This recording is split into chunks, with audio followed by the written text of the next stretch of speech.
Hello guys, this is Rishabh Agarwal. आज हम लोग टैक्स की कुछ रेट्स के बारे में बात करेंगे।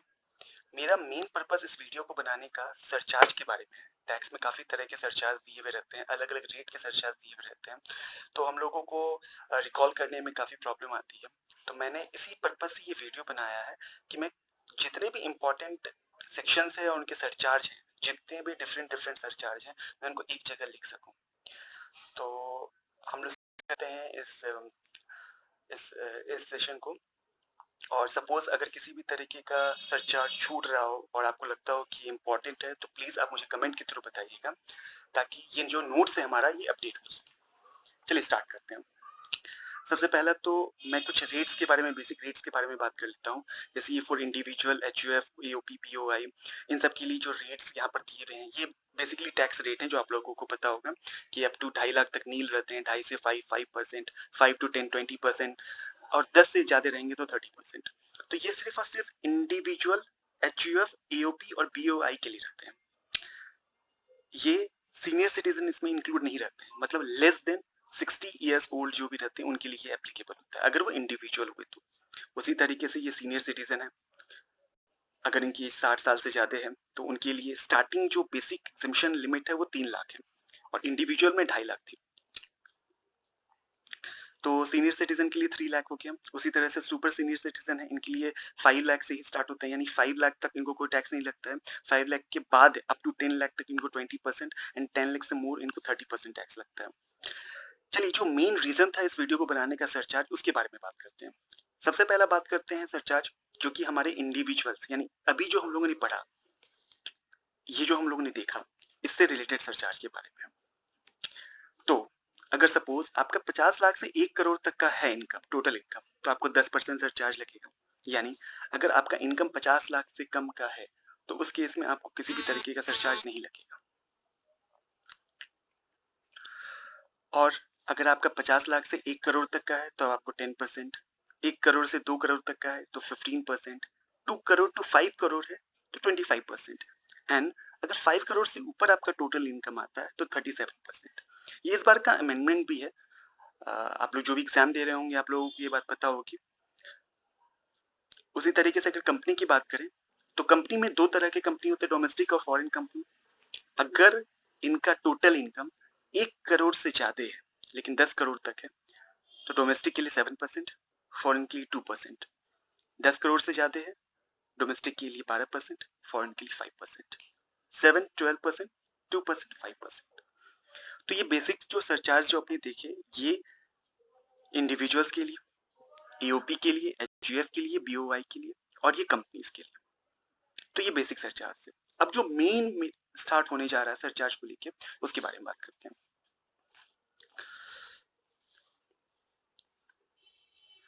सबसे पहला जो सरचार्ज का यहाँ पर दे रहा है, अगर पार्टनरशिप फर्म है, LLP है, लोकल अथॉरिटी है, और उनकी नेट टोटल इनकम अगर 1 करोड़ से ज्यादा है तो उस केस में सरचार्ज 12% लगेगा। यहाँ कुछ सेक्शंस के बारे में दिए गए हैं जिनकी रेट 12% है, तो एक इजी हो जाएगा हम लोगों को ये रिकॉल करने में कि अच्छा चलो इतने सारे रेट्स हैं, इतने सारे सेक्शंस हैं, तो उसमें चलो कुछ जो रेट्स हैं वो सिमिलर टाइप के हैं, 12% के हैं। तो कौन कौन से हैं? जैसे पार्टनरशिप फर्म है, LLP है, लोकल अथॉरिटी है, तो उनके लिए 12%। उसी तरह से अगर सेक्शन 115TD यानी एक्रीटेड इनकम के बारे में है तो उसमें भी 12% के हिसाब से सरचार्ज लगता है। 115O जब आप डिविडेंड के चैप्टर को पढ़ते हैं तो उस केस में भी आपको 12% लगता है। एक डिफरेंट बस यहाँ पर ये है कि 115O में सरचार्ज जो 12% है वो फिक्स रहेगा, वो हमेशा 12% ही लगेगा। उसी तरह से 115QA में बायबैक के केस में इसमें भी 12% है। 115R income distributed by UTI या म्यूचुअल फंड, उसमें भी 12% का ही सरचार्ज दिया होगा। एक सेक्शन के बारे में बात करते हैं 115BBD, जो कि आपको डिविडेंड वाले चैप्टर में मिल जाएगा। तो इसमें ये बोलता है कि इसमें जो सरचार्ज के रेट हैं वो सरचार्ज के रेट आपको उसी तरह से हैं जो कंपनी में अप्लाई होते हैं, यानी कि 7%, 12%, 2%, 5%। ये डोमेस्टिक के लिए हो गया, ये फॉरेन के लिए हो गया। एक चीज याद रखना होगा कि surcharge shall apply as per company, जो कंपनी का रेट है उसी के हिसाब से यहाँ लगेगा। और दूसरी बात ये कि जैसे आपने यहाँ पर देखे थे कि अगर 1 करोड़ से ज्यादा होता है तो ही यहाँ पर सरचार्ज एप्लीकेबल होता है। तो उसी तरीके से अगर 115 BD कंपनी के हिसाब से चल रहा है तो ऑब्वियस सा बात है, अगर उसका टोटल इनकम 1 करोड़ से ज्यादा होगा तो ही ये रेट्स अप्लाई होंगे। उसी तरीके से 115 BAA और BAB ये दो नए सेक्शंस इस बार इंसर्ट किए गए थे, तो उनमें सरचार्ज की रेट 10% है और जो टोटल रेट है 22% plus 10% surcharge 4% higher education cess, ये सेस हो गया 15%, 10%, 4%। इसमें भी 10% है, इसमें भी 10%। इजी हो जाएगा याद रखने में। 115 BAA, 115 BAB दोनों में सरचार्ज के लिए 10%। एक सेक्शन आता है 115 BBE डीम्ड इनकम, इसमें सरचार्ज के 25% है। टोटल रेट की अगर बात करें 60%, 25%, 4%। तो काफी इजी है रिकॉल करने में भी, याद करने में भी। कुछ सेक्शंस हैं यहाँ पर जिनके रेट 12% है, कुछ हैं जो कि कंपनी के हिसाब से चलते हैं। 115 BAA BAB इस बार के नए हैं जिनके सरचार्ज के रेट 10% है। अगर आप पूरे रेट की बात करो तो 22% प्लस 10% प्लस 4%। तो मतलब अगर आपको याद भी रखना है 115 BAA और BAB का तो काफी इजी हो जाएगा कि 10% 4% तो चलो सरचार्ज और जो सेल्स के रेट हैं वो सिमिलर हैं। बस 115 BAA में 22% है, 115 BAB में 15% है। 115 BBE तो ये तो काफी पहले से पढ़ते आ रहे हैं, 60%, 25%, 4%। काफी हायर इसमें सरचार्ज लगता है।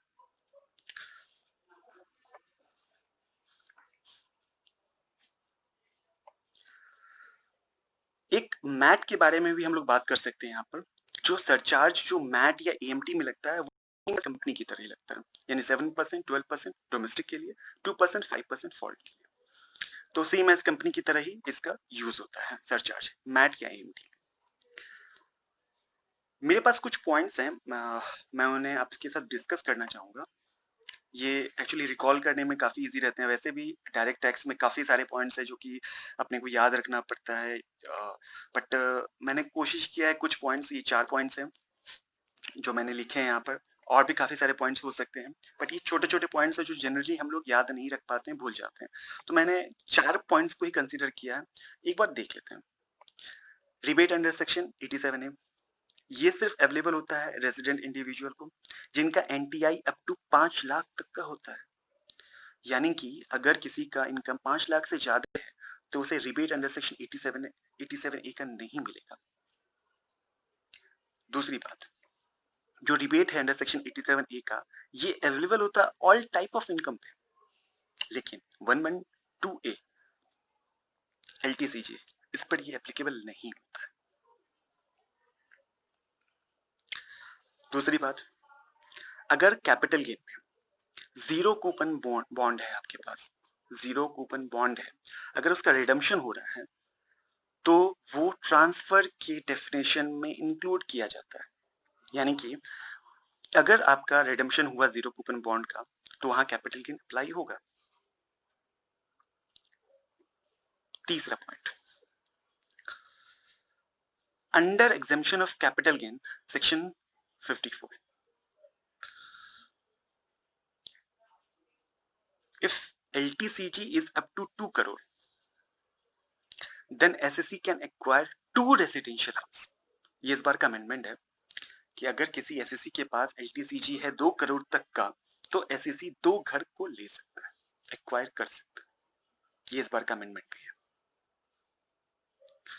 और एक चौथा जो मुझे लगा मैंने यहाँ पर इंक्लूड किया है कि अगर आपका टोटल इनकम 5 लाख से ज्यादा नहीं है, टोटल इनकम 5 लाख से ज्यादा नहीं है, 234F का फीस 1000 से ज्यादा नहीं लगेगा।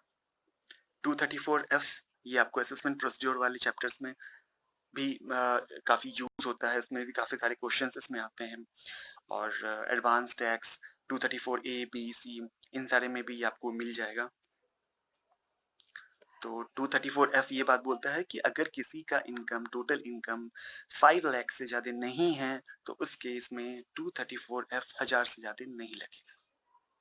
और आप लोगों को ये बात भी पता होगी, अगर आप रिटर्न फाइल डेट के बाद अगर रिटर्न फाइल करते हो up to 31 December of assessment year तो आपको 5000 तक का ये फीस लगता है। और अगर आप 31 दिसंबर की बात करते हो तो 10,000 का फीस लगता है। मैं आप लोगों के सामने एक बार फिर से ये नोट्स रख देता हूँ। अगर आप लोगों को इसे कॉपी करना है या इसे देखना है तो आप इसे फिर से देख सकते हैं। ये काफ़ी यूज़फुल होगा आई थिंक, क्योंकि जो सारे रेट्स होते हैं अगर उसे एक जगह लिख लो तो रिकॉल करने में काफ़ी ईज़ी हो जाता है, क्योंकि एग्ज़ाम से पहले इतने टाइम मिलते नहीं है कि ये सब चीज़ भी देख सको, छोटी-छोटी चीज़। और एग्ज़ाम में इन सब चीज़ों की वज़ह से काफ़ी गलती होती है। तो अगर आप लोगों को ये चाहिए तो आप मुझे कमेंट करके बता देना, मैं आपको पीडीएफ भी इसका प्रोवाइड कर दूँगा, ताकि काफ़ी ईज़ी हो जाएगा। बट फिर भी अगर आप लोग को देखना है तो आप ये देख सकते हो, क्योंकि ये रेट्स काफ़ी इम्पोर्टेंट हो जाते हैं जब आपको क्वेश्चंस बनाने रहते हैं, क्योंकि क्वेश्चंस में इन रेट की वजह से काफ़ी गलती होती है।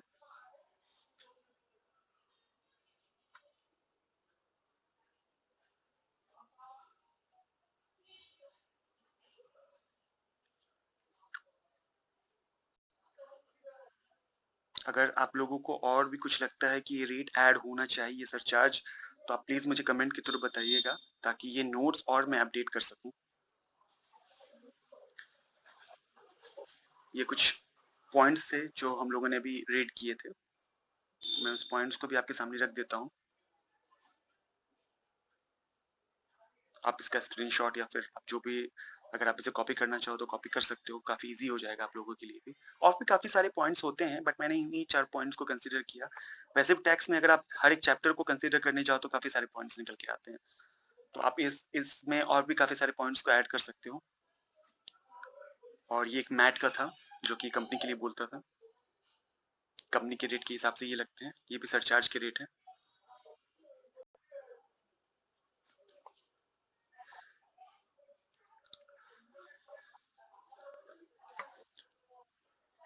तो गाइज़, अगर आप लोगों को कुछ भी पूछना हो तो आप प्लीज़ मुझे कमेंट के थ्रू पूछ सकते हैं। और अगर कुछ अपडेट करना हो उसमें आप लोगों को लगता हो तो प्लीज़ आप मुझे बताइएगा कमेंट के थ्रू, ताकि इसे और अपडेट किया जा सके।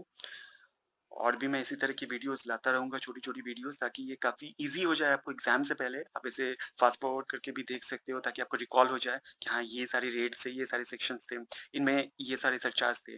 काफ़ी ईज़ी हो जाएगा इन सब चीज़ों के लिए, क्योंकि इसमें रेट्स काफ़ी सिमिलर हो जाते हैं और फिर एग्ज़ाम में भी काफ़ी ईज़ी हो जाता है इसे बनाना। और रिकॉल करने में काफ़ी यूज़ हो जाते हैं। मैं आप लोगों से रिक्वेस्ट करूँगा कि ये 2 सेक्शन काफ़ी इम्पोर्टेंट हो जाते हैं, क्योंकि इस बार ये अमेंडमेंट भी थे और रेट्स भी काफ़ी हाई हैं, तो मे बी सिमिलर नहीं लगते हैं और फ़ैमिलियर भी नहीं लगते हैं, तो ऐसे अलग से लिखे होने से ये ईज़ी हो जाता है याद करने में।